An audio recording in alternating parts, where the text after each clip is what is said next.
Right. I don't always dress like this.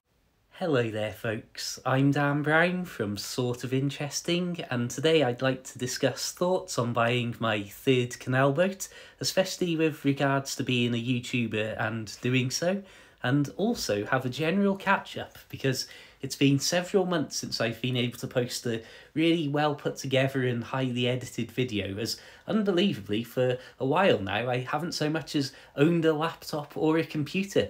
Unbelievable in this day and age. So that means everything I've been doing has been based on my phone, so apologies if this isn't the greatest quality content you've ever seen. Spoiler alert, if you've seen my other videos, nothing I do is the greatest quality content. Anyway, moving swiftly on. So I've been having a bit of a deep thought about what I want from my third Canal boat, and there's been a lot of discussion with my other half about getting a big fancy boat or not.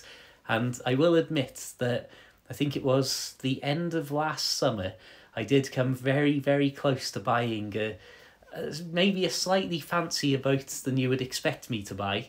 And well, it didn't happen. And I suppose the best way to describe why it didn't happen is that, well, I hate spending money, and canal boats cost a lot of money. Moving swiftly on from that, I do think that when I get my third boat, I actually want to be far more anonymous on it than I have been on my previous two boats.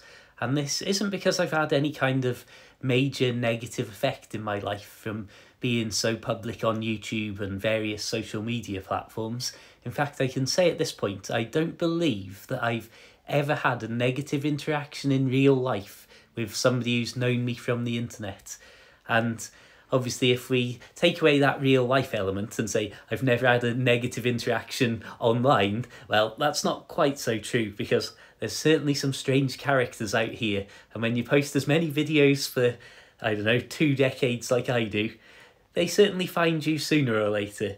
But what I personally think, and why I'm thinking about being more anonymous and not showing the exterior of my next boat, I know it's not going to be particularly effective, and straight away there'll be people who might recognise me out and about and stop and say hello, and as I say, everything hopefully be as friendly as it's always been for the last 15 years or so.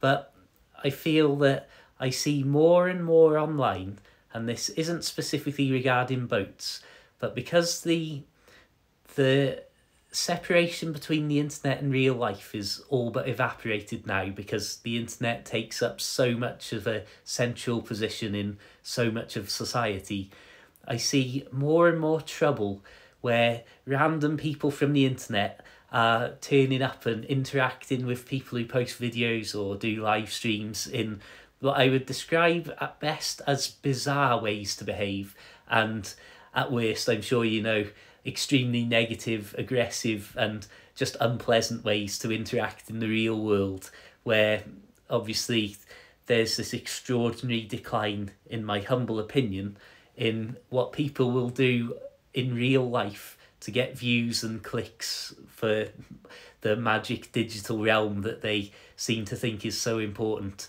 And it's quite funny that as I've stepped further away from the internet and moved more into short form content, because it allows me to show random little things that I think are interesting, or try and post stupid jokes that don't really work on the online platform, but it allows me to not get bogged down in doing hours and hours of editing and putting videos together. I still love doing the long form content, but the short form content is something I know that I can do a lot of, enjoy doing a lot of it, as opposed to when I used to be making 30-minute long boat life documentary episodes and almost like TV show episodes following my life on a canal boat. You may or may not hear footsteps on floorboards in this video, and that's the sound of my wonderful other half going about her day-to-day life. And it is partly because of her potentially being out and about on canal boat number 3 on her own that I've started to question and wonder more about being more anonymous. I know in this day and age there's always concerns about safety and general security, and of course I've spoken and many people have questioned me about my feelings of general safety out on a boat in very isolated places as an individual boater. And in years gone by, it didn't concern me and it wasn't a worry for me, because I think I was a headstrong lad in his mid-20s, out adventuring on the lonely canals in these really rural locations on my own.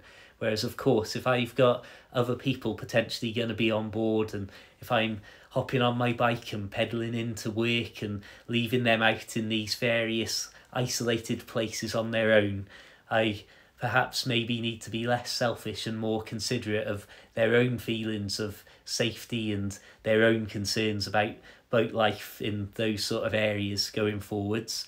And unfortunately, as I'm sure many of you may have if you're based in the UK, I have got my own experiences and people around me and family members who've had things like vehicles broken into, security footage of items being stolen, which have then been almost completely and utterly unpursued and almost unfollowed up in any meaningful way by the police force. So of course there's concerns about things like that as well, which seem to be a much greater thing and much more at the forefront of my thoughts now than they were, as I say, going back, getting on for 15 years ago when I bought my first canal boat.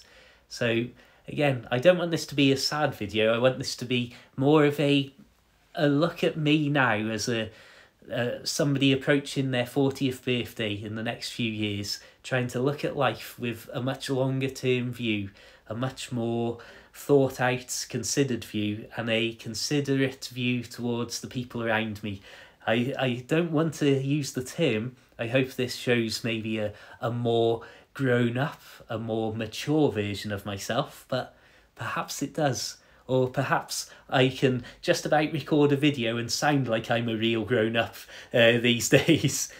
But yeah, those are just a few of my thoughts. And something else that I've mentioned before, and I know other people have got concerns about, is of course the state of the canal network.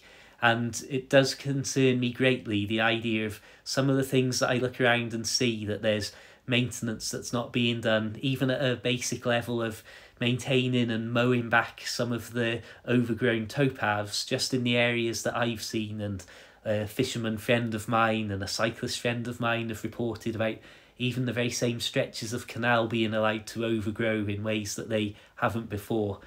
That there's concerns like that that also make me hesitant to spend a small fortune on a canal boat. But that's a very big topic for another video. Until the next time, my friends. So I'm going to wrap this up here so I don't witter on too long at you. I'll say please consider checking out my short books about boat life, available for Kindle and as a paperback collection. Links in the description to those. It really helps me out when people do support me in any kind of way like that. But as always, just spending your time liking the videos, commenting and subscribing is already more than I could have asked you to give me. So thank you for absolutely everything. Until the next time, keep it interesting, keep it boat worthy, have a fantastic day, and of course, farewell.